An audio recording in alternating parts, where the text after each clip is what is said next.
Anda kembali di Berita Utama bersama saya, Jihan Novita. Saudara, persaingan menuju pemilihan presiden 2024 mulai memanas. Setelah sejumlah partai politik mendeklarasikan bakal calon presiden, kini partai politik mulai melabuhkan diri untuk berkoalisi dengan salah satu bakal calon presiden.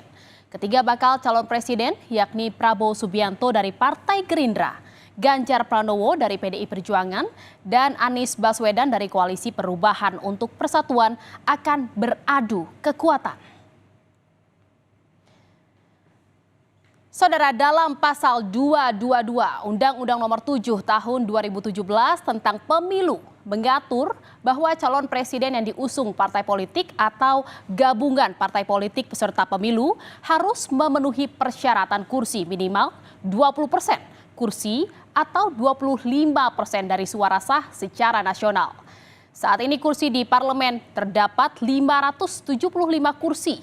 Jika menghitung minimal 20% dari jumlah kursi, maka capres harus mengantongi dukungan sebanyak 115 kursi di DPR RI. Dan yang terbaru, saudara, Partai Golkar dan PAN melabuhkan kaki mendukung bakal calon presiden Prabowo Subianto.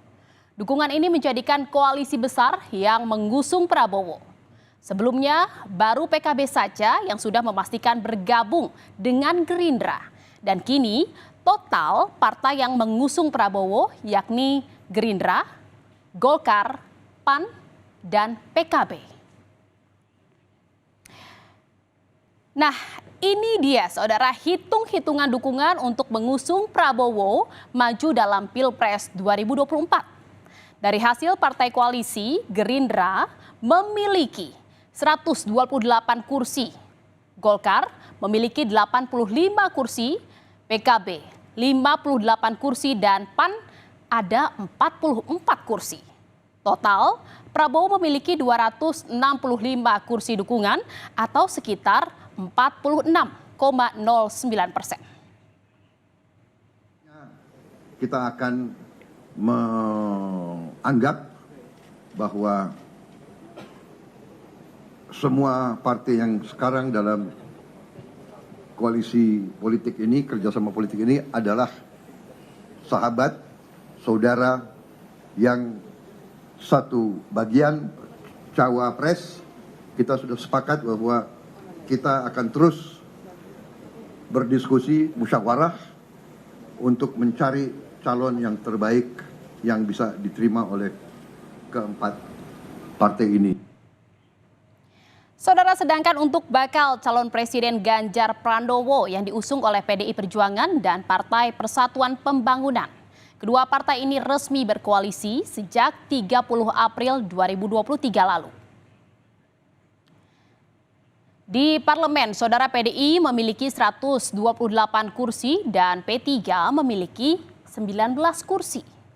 Total, Ganjar mendapat dukungan dari 147 kursi DPR. Dan meski partai besar dengan jumlah kursi banyak tak merapat ke PDI, Ganjar justru menanggapi dengan santai. Kita, buat kami yang sudah mendeklarasikan, tentu ini bagian dari ikhtiar kita untuk berkomunikasi secara baik yang sudah mendukung maupun yang belum, dan suasananya masih sangat cair sekali. Jadi menurut saya itu biasa-biasa saja. Dan kisah ini pun pernah terjadi pada saat 2014 kalau tidak salah ya. Saat itu yang mendukung lawannya Pak Jokowi itu juga sama, mereka semua berbondong-bondong ke sana.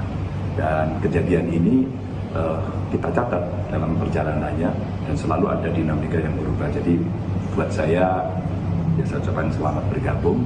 Ini suatu proses demokrasi yang biasa saja. Saudara, jika membahas terkait dukungan atau mendukung, Partai Nasdem menjadi partai pertama yang mendeklarasikan Anies Baswedan sebagai bakal calon presiden dan maju di Pilpres 2024. Namun Nasdem tak sendiri. Nasdem menggandeng PKS dan Demokrat untuk mengusung mantan Menteri Pendidikan tersebut. Nah, ini untuk baca pres Anies Baswedan yang diusung oleh 3 partai, yakni Nasdem, Demokrat, dan juga PKS. Mereka mendukung Anies dan menamakan diri sebagai Koalisi Perubahan untuk Persatuan dari hasil partai koalisi yang mengusung Anies Baswedan. Nasdem memiliki 59 kursi, Demokrat 54 kursi, dan juga PKS ada 50 kursi. Koalisi ini total memiliki sebanyak 163 kursi atau 28,35%.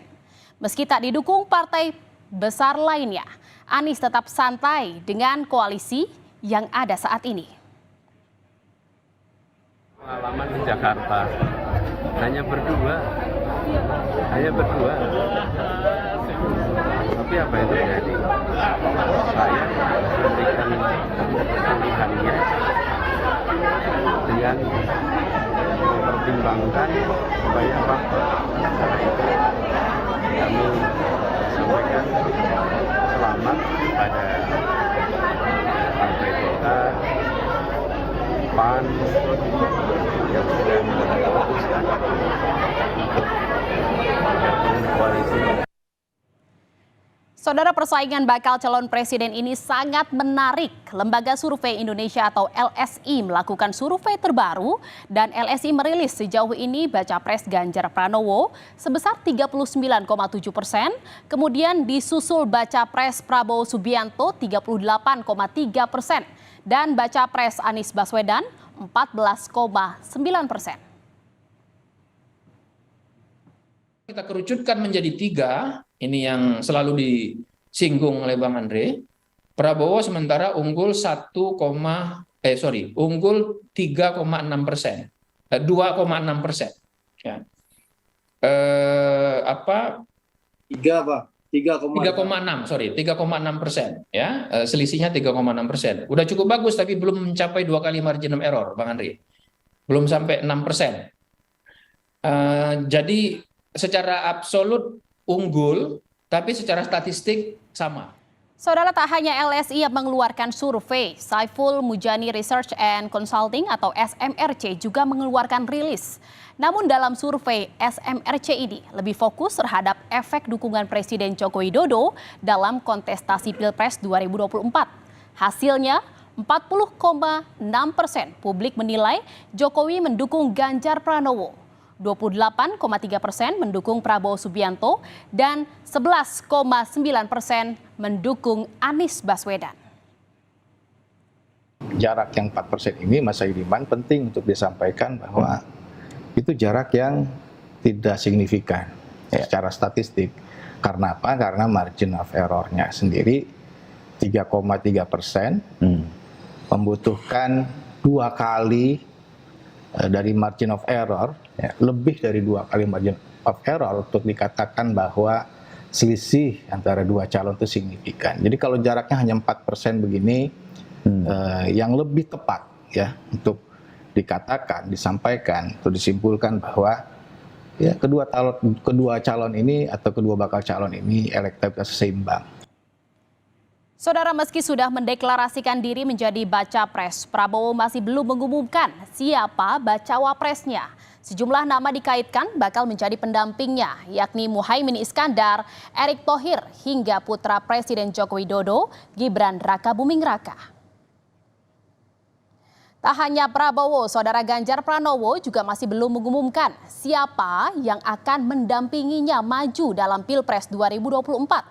Sejumlah nama dikait-kaitkan menjadi bacawa pres Ganjar, yakni Erick Thohir, Sandiaga Uno, Yeni Wahid, Agus Harimurti Yudhoyono, Muhaimin Iskandar, hingga Andika Perkasa. Saudara, ketiga baca pres ini benar-benar masih merahasiakan siapa bakal cawapres yang mendampingi mereka.